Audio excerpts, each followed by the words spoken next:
Today we will discuss about Schwarz-Christoffel mapping. Take a polygon.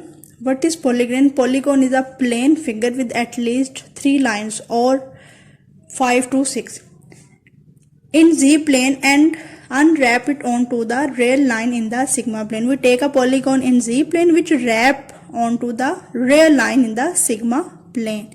It means our polygon points map in the sigma plane along real line. The interior of the polygon in the Z-plane maps to the upper half plane in the sigma plane, and the interior points of the sigma plane will map upper half of the Z sigma plane. Christoffel mapping is look like dz by d sigma is equal to k. It is a symbol like summation. K is equal to 1 to n, but here it's not working as summation. K is equal to 1 to n into sigma minus xi k raised to power alpha k over pi minus 1.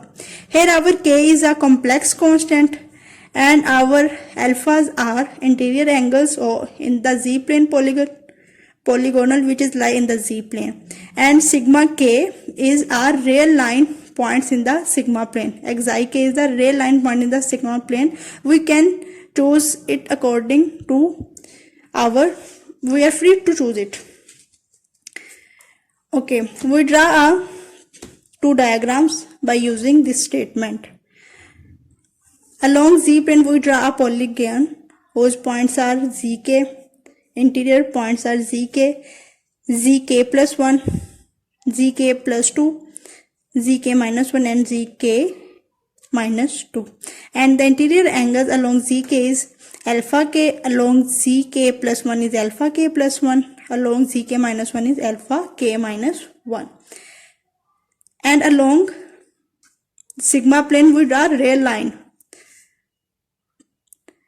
The point of real line is sigma k, xi k plus 1 and xi k minus 1. According to this condition, polygon in the Z plane wrap it onto the real line in the sigma plane. The interior of polygon in the Z plane maps the upper half plane in the sigma plane. Means this point maps on this point. Zk plus 1 map and xik plus 1 and zk minus 1 maps onto xik minus 1. And it's all along real line. So it is the basic statement of a Schwarz-Christoffel mapping. By using this formulation, we see its example. First of all, we discuss about important points when we solve the example. Then points at infinity. If we have a points at infinity, then in Schwarz-Christoffel mapping, we does not include the infinity mappings. So these are the examples, same example, just statements are changed. Use a Schwarz-Christoffel transformation to open the infinite strip. And the strip points are 0 less than equal to y less than equal to h onto the upper half plane of the sigma plane. These points map onto the sigma plane on upper half plane. So we draw a graph along z plane and sigma plane. Along z plane we have a point 0 to h, so we draw point 0 to h and map and draw a line along this side. So our c point is 0 and our b point is h according to this condition.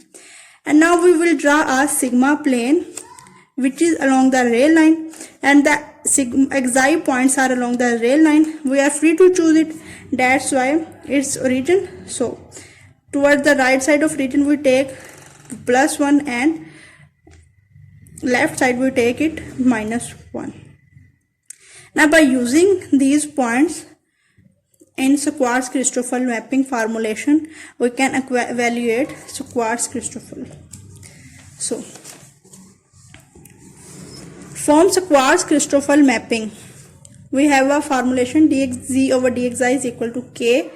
K is equal to 1 to 2 xi sigma minus xi k raised to power alpha k over pi minus 1. We take k is equal to 1 to 2 because we have 2 points 0 and h.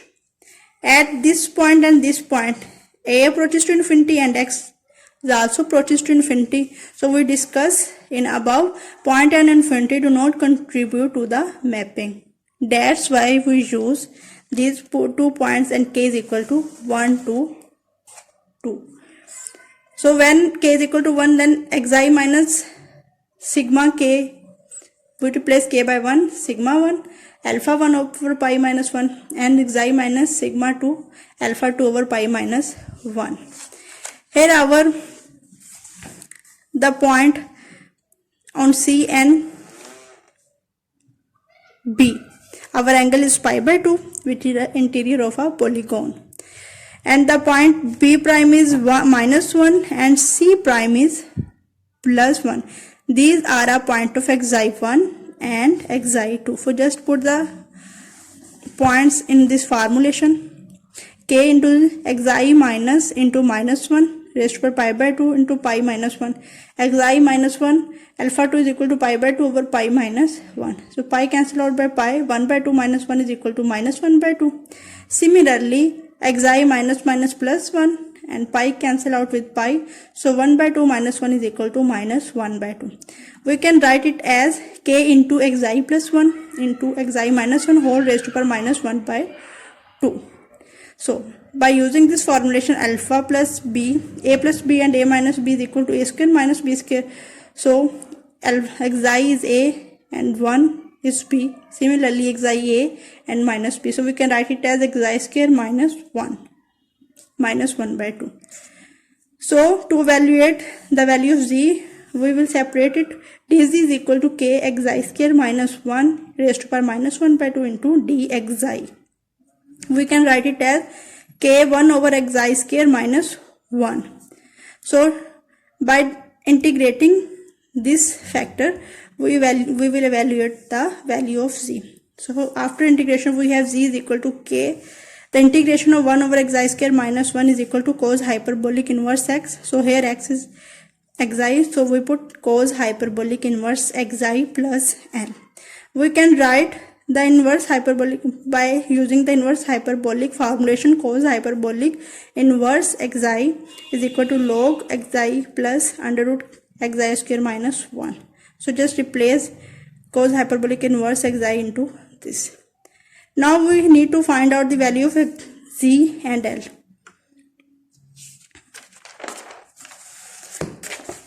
On C dash and D dash,